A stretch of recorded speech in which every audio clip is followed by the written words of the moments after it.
Saya akan menjelaskan tentang pengiriman materi dari mata kuliah metode assessment center. Yang pertama ini saya akan menjelaskan sedikit tentang sejarah assessment center. Metode assessment center pertama kali dikembangkan selama Perang Dunia Kedua oleh Douglas Whitbread untuk memilih para pemimpin militer. Nah, memang metode assessment center ini pertama kali dikembangkan dalam dunia militer. Selanjutnya, di tahun 1956, Alan T. Whiting memperkenalkan metode ini ke dalam konteks bisnis untuk mengevaluasi karyawan yang potensial.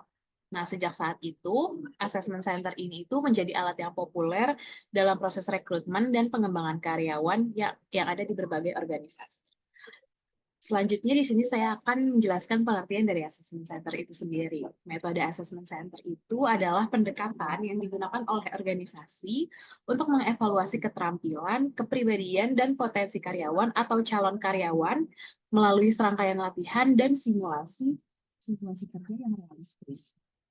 Nah, metode assessment center ini melibatkan pengamatan langsung oleh penilai yang terlatih serta penilaian atas perilaku dan kinerja peserta dalam berbagai konteks kerja. Hasil dari assessment center ini sendiri itu bisa digunakan untuk membuat keputusan tentang penempatan, promosi, atau pengembangan karyawan. Nah, selanjutnya di sini saya akan menjelaskan sedikit tentang kegunaan assessment center. Sebenarnya kegunaan assessment center ini ada banyak, tapi saya akan ambil 3 contohnya saja. Yang pertama ini untuk seleksi karyawan. Nah, metode assessment center ini itu memungkinkan sebuah organisasi untuk evaluasi calon karyawan mereka berdasarkan kepribadian, serta potensi mereka dalam berbagai situasi kerja yang realistis. Yang kedua, itu ada pengembangan karyawan. Memberikan wawasan tentang kekuatan dan area pengembangan karyawan yang ada sehingga organisasi dapat merancang program pengembangan yang sesuai. Dan yang ketiga, ini ada identifikasi bakat. Jadi, assessment center sendiri ini bisa mengidentifikasi bakat dan potensi karyawan yang mungkin tidak terungkap dalam proses seleksi tradisional. Jadi, dengan bahasa mudahnya, metode assessment center ini bisa menjadi metode identifikasi bakat yang lebih modern. Selanjutnya, mengapa calon sarjana psikologi ini perlu menguasai dasar-dasar assessment center? Nah, yang pertama ini untuk mendalami pengetahuan calon sarjana psikologi itu sendiri, di mana studi tentang assessment center ini akan memberikan pemahaman yang mendalam tentang prinsip-prinsip psikologis yang mendasari proses penilaian karyawan, seperti pengukuran kepribadian, keterampilan, dan juga potensi.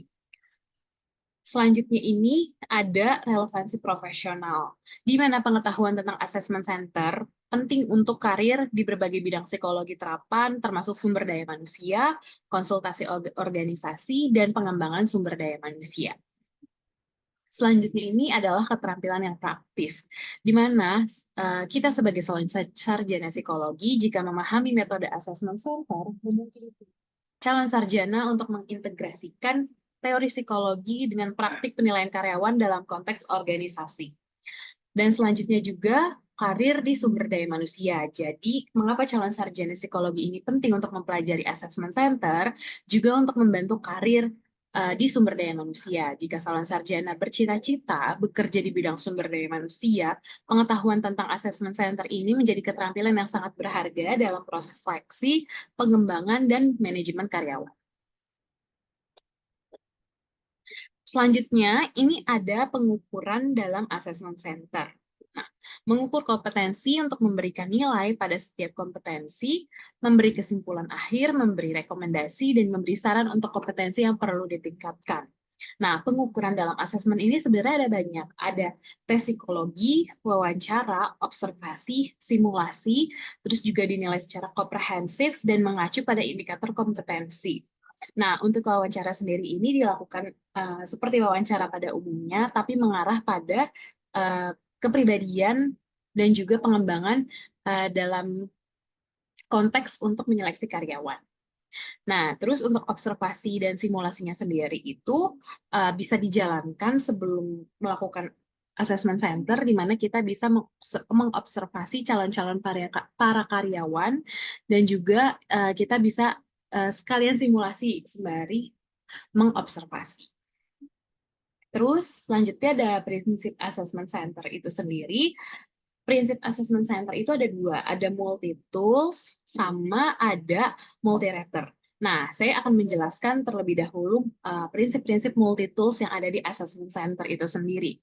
Nah, prinsip multi-tools dalam metode assessment center mengacu pada penggunaan berbagai teknik dan alat evaluasi untuk mengukur berbagai aspek karyawan dan calon karyawan. Nah, prinsip tools sendiri itu meliputi yang pertama ada keterpaduan, di mana mengintegrasikan berbagai alat dan teknik evaluasi untuk memberikan gambaran yang komprehensif tentang kandidat atau karyawannya itu sendiri.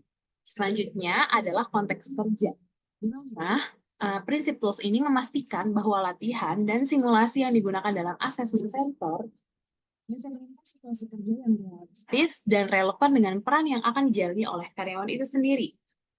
Selanjutnya ada keberagaman, di mana metode assessment center ini menggunakan berbagai teknik evaluasi seperti studi kasus, permainan peran, dan diskusi kelompok untuk menilai berbagai aspek karyawan, termasuk keterampilan teknis, kepemimpinan, dan kerja sama tim.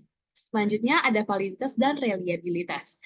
Memastikan bahwa alat dan teknik yang digunakan oleh assessment center, maksud saya dalam assessment center, memiliki validitas yang dimana untuk mengukur apa yang seharusnya diukur dan reliabilitas, mengukur konsistensi dalam pengukuran. Selanjutnya ini ada keterbukaan dan transparansi. Menjamin bahwa proses dan kriteria penilaian dalam assessment center itu sendiri dapat dipahami dan diakses oleh semua peserta, serta adanya umpan balik yang jelas setelah evaluasi. Nah, ini adalah bagian dari prinsip multi-tools dari assessment center. Selanjutnya, saya akan menjelaskan prinsip multi-rater pada metode assessment center itu sendiri. Nah, di mana prinsip multi-rater ini itu menekankan pentingnya untuk melibatkan beberapa penilai atau pengamat yang berbeda untuk mengumpulkan informasi yang komprehensif tentang kandidat atau karyawannya itu sendiri. Di sini saya akan menjelaskan beberapa prinsip multi-rater. Yang pertama ada perspektif yang beragam. Melibatkan penilai dari berbagai latar belakang, departemen, atau tingkat hierarki dalam organisasi untuk mendapatkan perspektif yang beragam tentang kandidat atau karyawannya itu sendiri. Selanjutnya, ada validitas konstruksi. Dengan melibatkan beberapa penilai, assessment center itu sendiri dapat meningkatkan validitas konstruksinya, yaitu konsep-konsep psikologis yang relevan. Terus yang ketiga ada reliabilitas penilaian. Dengan menggunakan multi-rater, assessment center ini sendiri dapat meningkatkan reliabilitas penilaian dengan mengurangi bias individual dan memperoleh gambaran yang lebih konsisten tentang kinerja karyawannya itu sendiri. Selanjutnya ada umpan balik yang komprehensif. Melibatkan beberapa penilai dapat memungkinkan untuk memberikan kita umpan balik yang lebih komprehensif kepada kandidat atau karyawan tentang kekuatan dan area pengembangannya mereka. Selanjutnya adalah pemahaman yang mendalam. Dengan melibatkan berbagai penilai, organisasi dapat memperoleh pemahaman yang lebih mendalam tentang potensi karyawan dalam berbagai konteks kerjanya itu sendiri. Nah, saya tadi sudah menjelaskan sedikit prinsip assessment center yang multi-rater. Selanjutnya adalah tujuan pengukuran. Mengapa sih metode assessment center ini harus dilakukan pengukuran? Tujuannya itu sendiri adalah untuk mensimulasikan tugas atau pekerjaan sehingga kandidatnya itu dapat menunjukkan kemampuan atau karakteristik yang efektif pada pekerjaannya. Berikut penjelasan dari saya mengenai rangkuman materi dalam mata kuliah metode assessment center. Kurang lebihnya mohon maaf. Wassalamualaikum warahmatullahi wabarakatuh.